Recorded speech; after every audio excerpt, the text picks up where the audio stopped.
This is Monday homework, term 4, and we're looking at numbers.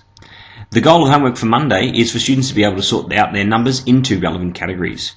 We're going to be having a look at the numbers to begin with that are placed there each week, and then they need to sort them into the specific 4 categories in which they fit. Some might actually fit into more than one category.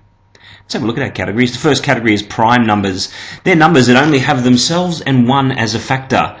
Now, what is a factor, you might ask? A factor is a number that divides equally into the original number. So, for example, 2 is a factor of 6, because 6 divided by 2 equals 3. So, therefore, 2 divides equally into 6, which makes it a factor. An example of a prime number is 11.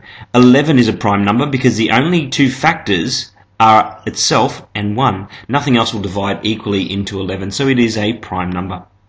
Composite numbers. Composite numbers are numbers that have at least themselves, 1 as factors, and also 1 other number.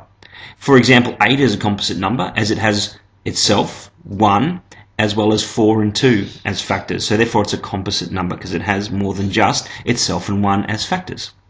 Square numbers now.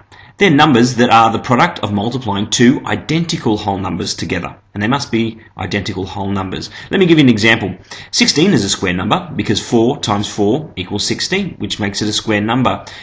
We call them square numbers because when we place them in an array, they make a nice, neat square shape. Let's have a look at this. 1, 2, 3, 4. So the first row of 4. And I'm going to have 4 rows of 4 now. Placed together, of course, equals 16. And they form a nice little square. Isn't that lovely? Triangular numbers. They're numbers that make a triangular dot pattern. Now the first 4 of these numbers are 1, 3, 6 and 10. Let me show you how they work.